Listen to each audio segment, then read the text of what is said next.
Time now for Inside Out as we're joined by SNY NBA insider Ian Begley. And Ian, the Celtic fans obviously did not faze Kyrie as he goes for 39. But how much gas did he add to the fire with his antics and then the post-game comments? I don't think TD Garden's going to be any quieter on Wednesday, Eamon. It's just going to, as you said, add fuel to the fire. The fans are going to be even more juiced to go at Kyrie again, game 2. And so is that a problem, though, for the Nets and for Kyrie Irving? I don't think it is, given how Kyrie played, particularly in that fourth quarter. What do you have, 18 in the fourth? He was tremendous. It seems like he is at his best in those moments and those circumstances when everybody's getting on him in a road arena.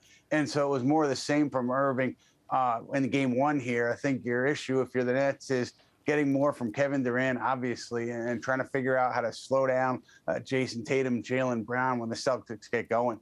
Yeah, I guess now Irving just needs to be ready to Venmo some money to the NBA offices for that salute to the fans.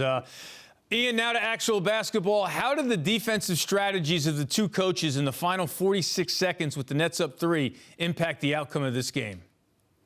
Big time, because I think with the Nets, you saw them kind of on their heels when Boston was clearly in a 2-for-1 situation. Jaylen Brown coming down and getting a layup over Bruce Brown, and he faced little resistance there. So that sets up the 2-for-1 for the Celtics. And then Boston defended the way it really has for much of this season, at least the second part of the season, when they've been one of the best teams in the NBA, really using their length to keep Kyrie Irving out of the paint in that final defensive possession. Then you had Jason Tatum matched up with Kevin Durant one-on-one on the perimeter late in the clock.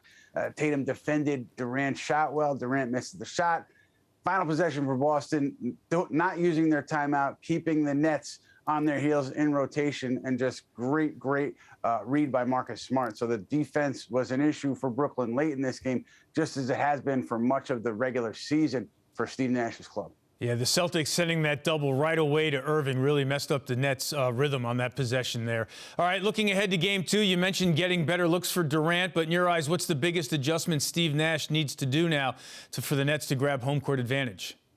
Yeah, I'm not sure if there has to be a big adjustment, because we know that Durant, based on his history, is going to have a better game. You're probably not going to get as good of a game from Kyrie Irving, but if you're looking for things on the margins, maybe there's a way to keep an Al Horford or a Daniel Tice from doing such damage on the offensive glass. Because if you look at this game, the extra possessions for Boston really hurt the Nets. So if you can limit those just a little bit for Brooklyn going into game 2, I think that's an area where you help yourself.